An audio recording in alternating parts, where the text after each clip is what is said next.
तर बिलकुल 72 वर्षानंतर असा योग येतोय। पहिल्याच दिवशी श्रावणाचा सोमवार आहे।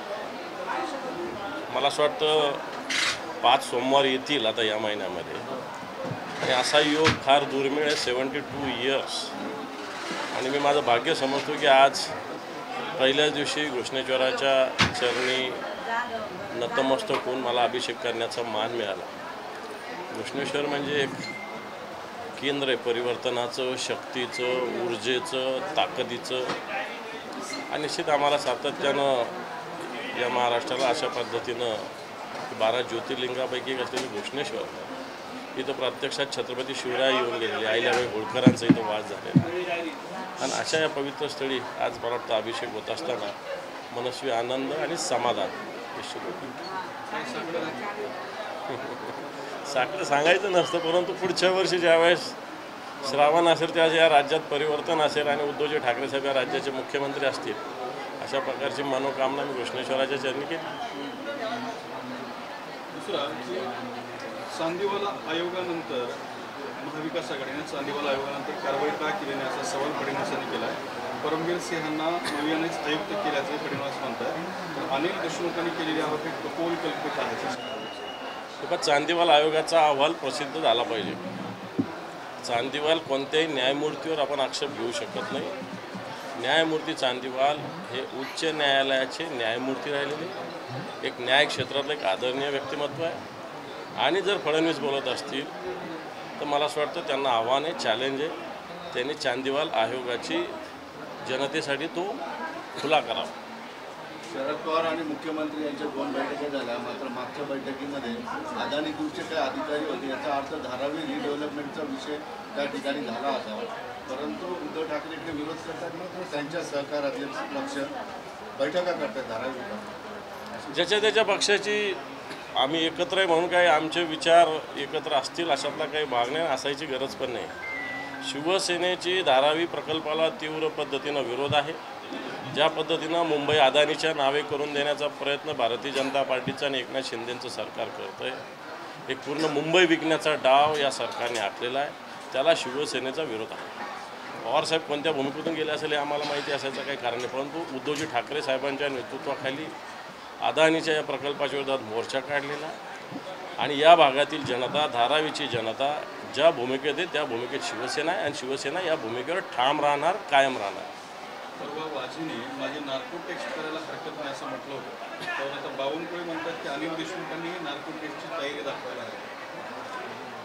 स्वतःवर आल्यानंतर हे आरोप झटकून देण्यासाठी अशा पद्धतीनं आता बावनकुळेजी असतील, देवेंद्रजी असतील हे बोलत आहेत, परंतु ज्या पद्धतीनं अनिल देशमुखांनी आरोप केलेले आहे की कोण एक सुमित कदम नावाचा व्यक्ती हा त्यांच्याकडे यायचा, एक ॲफिडेविट घेऊन यायचा आणि उद्धवजी ठाकरे साहेब आणि आदित्यजी यांना जेलमध्ये टाकण्याचा त्यांचा डाव होता, पण अनिल देशमुखांनी तो होऊ दिला नाही।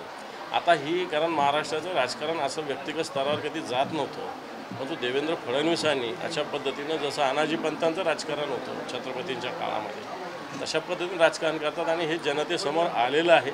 आणि हे आरोप झाकण्यासाठी आता वाजे सस्पेंडेड पोलीस आहे, ज्याच्यावर आरोप आहे, अनेक आरोप आहेत, त्यांच्या मला असं वाटतं म्हणण्याला कोणताही अर्थ नाही आणि 3 वर्षानंतर का आता सांगतोय। निश्चित यांनी चावी फिरवली, त्यांनी आरोप केला। दुसरं फडणवीस म्हणतात म्हणजे तुमच्यासह सगळ्यांवरच त्यांचा आरोप आहे, महाविकास आघाडीचे 9 ते 10 लोक दररोज माझ्यावरच बोलतात, त्यांनी कितीही चक्रव्यूह मांडलं तर बेंदायचं कसं मला माहिती। मला वाटतं लोकसभेत येतो मला आम्ही चांगलं दाखवलेलं आहे।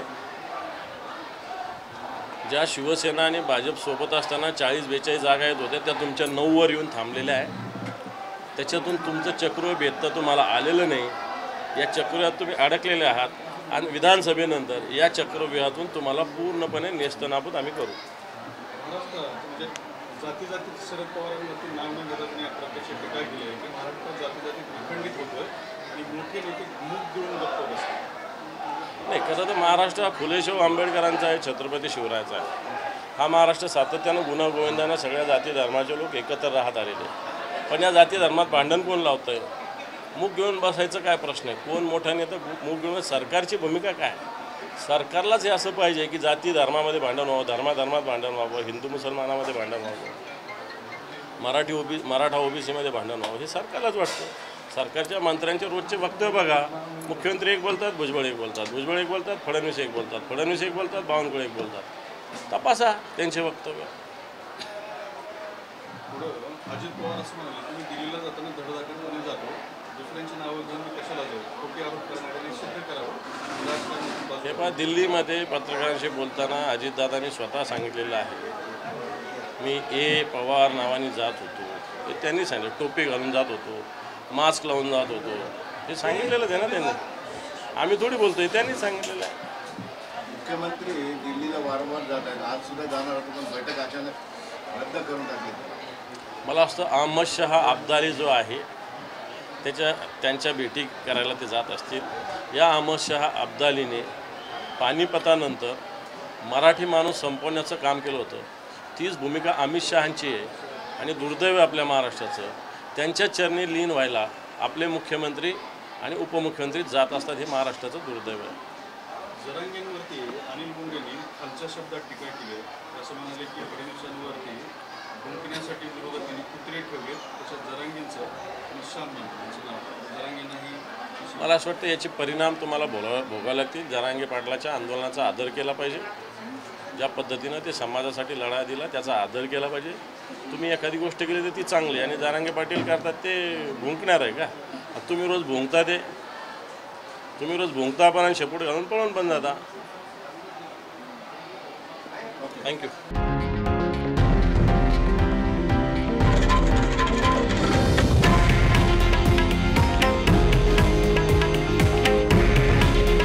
हे आहे देशातील नंबर 1 न्यूज नेटवर्क आणि आपण पाहत आहात TV9 मराठी.